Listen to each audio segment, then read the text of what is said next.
Master minds commerce చదవాలనుకునే 10th inter విద్యార్థుల తొలి ఎంపిక. అట్లాగే గ్రీన్ టీ మంచిది అని గ్రీన్ టీ మంచిది అంటే మా బంధువులోనే ఒక ఆవిడ గ్రీన్ టీ మంచిదని చెప్పి విపరీతంగా తాగి లివర్ దెబ్బతిని ట్రాన్స్ప్లాంట్ దాకా వెళ్ళింది. అది మానేసిన తర్వాత అన్నీ ఇంప్రూవ్ అయినాయి. సో అందుకనంటే మీకు ఏది కావాలంటే అది తీసుకోండి. నేను చెప్తున్నాను కదా అందరికీ, బట్ విత్ ఇన్ లిమిట్స్ తీసుకోండి. ఇది కాకపోతే జనాలకి ఎలా నచ్చుతుందంటే మీరు ఇది చేస్తే ఇది రాదు అని చెప్పేవాడు వెనకాల మనం పడతాం. ఈ యోగా చేయండి మీకు గుండె జబ్బులు రావు, గుండె జబ్బులు ఉంటే తగ్గిపోతాయి. కొంతమంది ఆయుర్వేదం ఇప్పుడు హైదరాబాద్లో ఉన్నారండి, యునాని వీళ్ళు ఉంటారండి.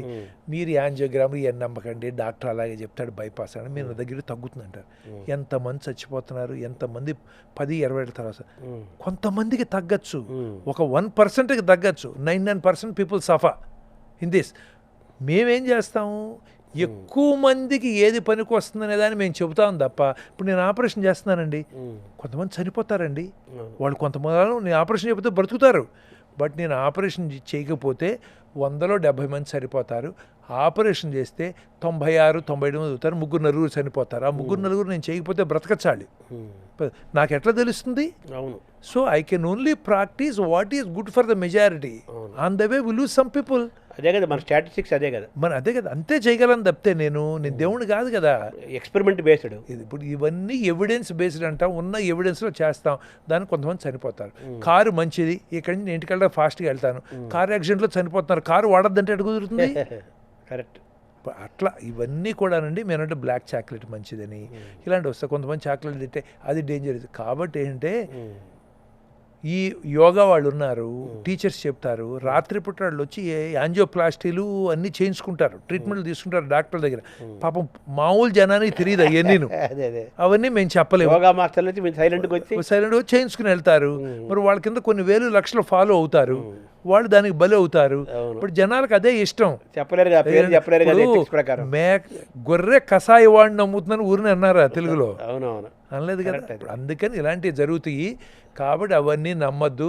నా దగ్గరికి వస్తే మీకు 100% సక్సెస్ అనే డాక్టర్ని నమ్మద్దు. నా దగ్గరికి వస్తే 100% మీకు తగ్గుతున్న యోగా వాడిని నమ్మద్దు. గుర్తుపెట్టుకోండి, వాళ్ళు కూడా మనుషులే, వాళ్ళు కూడా ప్రొఫెషనల్ ప్రాక్టీస్ చేస్తున్న వాళ్ళే. మీకు ఏదన్నా ఉంటే నేను కామన్గా అదే చెప్తా, ఏదైనా సర్జరీ, స్టంటు, ఏదన్నా అంటే ఏ ఇంటర్వెన్షన్ ప్రొసీజర్ అన్నా, అమ్మా నేను చెప్తే నమ్మదు, నా ఎక్స్పీరియన్స్ నేను చెప్తాను. నేను దేవుని కాదు, ఇది బైబిల్ కాదు, దేవుడు రాయలా. సెకండ్ ఒపీనియన్, థర్డ్ ఒపీనియన్ తీసుకోండి, వినండి. మీకు ఎక్కడ మీకు నచ్చింది, ఈ ఎక్స్పీరియన్స్ వాళ్ళు చెప్పితే రీజనబుల్గా అనిపిస్తే చేయించుకోండి. మీరు బాగుంటే నాకు కావాలి, నా దగ్గర చేయించుకోవాలి నాకేమీ లేదు. I have enough people, I'm fine. నాకు వర్క్ లేకపోయినా today I can comfortably sit and then stay happy, healthy. అవును సార్. ఇందులో ఈ బ్లాక్ కాఫీ కూడా ప్రచారంలోకి వచ్చింది. కాఫీ అండ్ బ్లాక్ కాఫీ, దీన్ని ఎలా చూడాలి? కెఫిన్లో కూడా కొన్ని అడ్వాంటేజ్లు ఉన్నాయి. మెటబాలిజం పెంచుతుంది, there is no doubt about it. But ఇది అట్లాగే ఏంటి, బ్లాక్ కాఫీలో అడ్వాంటేజ్ ఏంటి? మిల్క్ లేదు కదా. అవును. ఇప్పుడు మిల్క్ లేదు, క్యాలరీస్ తగ్గినాయా? షుగర్ లేదు, క్యాలరీస్ తగ్గినాయి. డైరెక్ట్ అడ్వాంటేజ్ కనిపిస్తుంది కదా మనకి. మరి this guy requires a little kick. So you take some black. But అట్లా అని చెప్పి అరగంటకి గంటకి కూర్చొని తాగుతుంటే అది డేంజరస్. ఏమవుతుందంటే హార్ట్ రేట్ పెరిగిపోతుంది, హార్ట్ రేట్ ఇర్రెగ్యులారిటీ వస్తుంది, ప్రీమెచ్యూర్గా చచ్చిపోతారు ఏదైనా. So it's okay, you take it. Obesity వాళ్ళు ఉంటారు, వాళ్ళని బ్లాక్ కాఫీ తీసుకోమంటాం, ఎందుకంటే క్యాలరీస్ తగ్గుతాయి. పాపం వాడికి కెఫిన్ కిక్ అవసరం, ఇంటేక్ అవసరం, తీసుకోండి అంటాం. సో అందుకని అంటే ఎనీథింగ్, బట్ రకరకాల మార్గాలు మనం హెల్దీగా ఉంటాకి. ఇందా మీరు చెప్పినట్టుగా మీ చుట్టాలు ఎవరు green tea bucket liver bucket తాగి అసలు లివర్ ట్రాన్స్ప్లాంట్ ఎంత టెన్షన్ అండి. ఏ జబ్బు లేదు, ఈ బకెట్ గ్రీన్ టీ తాగితే మంచిదన్నారు, తాగితే వచ్చింది. అలా ఉంటాయి. సార్ తర్వాత డాక్టర్ గారు, ఈ గుండె ఆరోగ్యాన్ని కాపాడుకోవటంలో మీరు అన్నట్టుగా మెంటల్ హెల్త్ అనేది, ఈ ఫిజికల్ హెల్త్ అన్నారు, mental health, physical health, spiritual health, social health, financial health కూడా ఉంటుంది. అది ఉంటాయి. ఇవన్నీ కూడా అది మళ్ళీ మైండ్లోకి వస్తుంది అనుకోండి. అది బాటమ్ లైన్. ఇప్పుడు అది లేదు మనం కాదు. ఇప్పుడు కోటి విద్యలు కూటి కొరకే అన్నట్టు, అంతే. ఫైనాన్సెస్ లేనిది అసలు ఏం చేయలేం కదా. సో ఇప్పుడు ఎవడ ఏమి ఆ స్టేజ్కి వచ్చిన వాటిని యాక్చువల్లీ ఇంగ్లీష్ వాళ్ళు కనిపెట్టారండి, మాస్లోస్ క్రైటీరియా అని అంటారు. అవి ఒక ట్రయాంగిల్ షేప్ ఉంటుంది అన్నమాట. ఫస్ట్ థింగ్ ఏంటంటే బేసిక్ సర్వైవల్ కోసం మనిషి కష్టపడాలి, బేసిక్ సర్వైవల్. అదైన తర్వాత కంఫర్ట్స్ కష్టపడతాడు, ఫ్యామిలీ సెటిల్మెంట్ కష్టపడతాడు, అది అయిన తర్వాత లగ్జరీస్కి వెళ్తాడు, అది అయిన తర్వాత నేమ్ అండ్ ఫేమ్ కోసం వస్తాడు, అది అయిన తర్వాత నేను ఇక్కడ మెంటల్ హెల్త్ కోసం నేను ప్రపంచానికి ఎలా హెల్ప్ చేయగలను, స్పిరిచువల్ హెల్త్, సోషల్ హెల్త్ వాటి గురించి ఆలోచిస్తాడు. ఇవన్నీ ఆ స్టేజ్లో వెళ్తారు. తిండి లేని ఆయన తీసుకొచ్చాడు, నువ్వు పక్కనాడికి హెల్ప్ చేయరా అంటే వాడు ఏం చేస్తాడు? చేయలేడు కదా.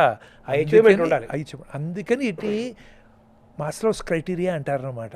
అందుకని ఈ గ్రోత్ ఇది సైకాలజిస్ట్ బాగా కనిపెట్టారు. We all go through that. మనకు ఫస్ట్ ఫేజ్లో ఆగుతామా, సెకండ్ ఫేజ్లో ఆగుతామా, థర్డ్ ఫేజ్లో ఆగుతాం అనేది మనకు వచ్చిన అవకాశాలను బట్టి, మనకున్న గ్రోత్ని బట్టి, మనకున్న అవుట్లుక్ని బట్టి ఉంటుంది. కొంతమంది ఆ కంఫర్ట్స్ దగ్గరే ఆగిపోతారు. ఆ మనీ అనేది ఎడిక్షన్ లాగా ఉండి needs, essentials, luxuries, comforts, luxuries, దాటి ఇంకొకటి దాని తర్వాత హయ్యర్ ఏంటంటే where this achieving this mental balance and able to do things. అదే కదా సెల్ఫ్ రికగ్నిషన్. అవును, సెల్ఫ్ రికగ్నిషన్ వచ్చాడికి అందరూ ఒకటే కదా, అందరికి హెల్ప్ చేస్తాడు వాడు. ఇప్పుడు మీరు చెప్తున్న థియరీ మీ జీవితానికి, మీ మనసుకి మీరు అప్లై చేసుకొని మిమ్మల్ని మీరు టెస్ట్ చేసుకుంటున్నారేమో అనుకుంటున్నాను నేను. అది చేసుకోవాలండి మనం. ఎందుకంటే అది మనకి బేసిక్గా ఏమవుతుందంటే ఇంగ్లీష్లో ఉండేది మీరు చూడండి, eyes cannot see what the mind doesn't know. అంతే కదా. ఇప్పుడు మనకి ఇక్కడ కావాలని లేకపోతే నేను ఎప్పుడు చెప్తా, ఇప్పుడు రోడ్లో ఉంటాను, నా రోడ్లో నా పక్కన నేను దేనికోసం ఎదుగుతూ ఉంటా, నా పక్కన ఇంటి ఒక మాట మాట్లాడితే పని అయిపోతుందా. కానీ ఇప్పటి వరకు నేను చూడలా, నీ మైండ్ చూడలా. నేను మైండ్ నాకేంటంటే దాన్ని ఎక్స్ప్లోర్ చేయలే, మైండ్లో ఆ థాట్ రాలా. ఇప్పుడు ఒకే రోడ్లో వెళ్తాం, పెన్సిల్ కావాల్సినడికి పెన్సిల్ షాపే కనిపిస్తుంది, ఆల్కహాల్ కావాల్సినడికి బారే కనిపిస్తుంది కదా, డాక్టర్ కావాల్సినడికి క్లినికే కనిపిస్తుంది. అందుకని ఏంటంటే ఇవన్నీ కూడా మనకు నాలెడ్జ్ పెరిగే కొద్దీ దెన్ ఆర్వీ ఇన్ ద పుస్తకాలు చదువుతూ ఉంటాం, మంచాలతో మాట్లాడుతూ ఉంటాం. అందుకని మనం రైట్ డైరెక్షన్లో వెళ్తున్నామా లేదా. నేను ఎప్పుడు ఒకటే చెప్తా, ఏ మనిషి కూడా మనం ఇంకొకటితో ఏ విషయంలో కంపేర్ చేసుకోకూడదు. నేను ఎప్పుడు నా గురించి లాస్ట్ ఇయర్ కంటే I'm better now today or not, physically, mentally, socially, spiritually that is the growth. ఈ వయసు అంతే. నేను పక్కనాడితో కంపేర్ చేస్తే జీవితం అంతా దుర్భరమే. ఎందుకంటే పక్కనే డబ్బులు లేనాడు కూడా నాకంటే హెల్తీగా ఉండొచ్చు, నాకంటే బెటర్ కార్ ఉండొచ్చు, బెటర్ ఇల్లు ఉండొచ్చు, వాడికి ఇంకేదో రికగ్నిషన్ ఉండొచ్చు, వాడు ఇండిపెండెంట్ బిజినెస్ చేసుకుంటూ ఉండొచ్చు. నాకంటే ప్రతి వాళ్ళలో కూడా ఏదో గొప్పతనం ఉంటుంది. అవునంటే ఇప్పుడు ఈ కంపారిజన్, కాంపిటీషన్ అనేది మనిషి అసూయలోకి, అనారోగ్యానికి నెట్టేస్తుంది. అందుకని నేను నువ్వే పోల్చుకో, మొన్న ఎలాగోనో నిన్న ఎలాగోనో ఈరోజు అది ఎలా వస్తుంది? నాలెడ్జ్తో వస్తుంది. మీరు కంపారిజన్ నేను ఎప్పుడు I keep reading, doing a new courses, new knowledge కోసం I work on that and then I compare myself whether I'm going there or not. ఆ థియరీ మీరు అప్లై చేసుకొని మీరు క్రాస్ చెక్ చేసుకుంటూ ఉండాలి మనం. అంటే ఒక్కొక్క మనిషికి ఒక్కొక్క పద్ధతిలో అర్థం అవుతుంది. అది నాకు ఈ పద్ధతిలో అర్థం అవుతుంది, ఇంకొకటికి ఏమీ లేకుండానే ఖాళీగా కూర్చున్నాడికి ఇంకా ఈజీగా అర్థం అయ్యి ఉండొచ్చు, నాకంటే ఈ కష్టం లేకుండా ఎంతో అచీవ్ చేసి ఉండొచ్చు. బట్ నాకు ఈ డైరెక్షన్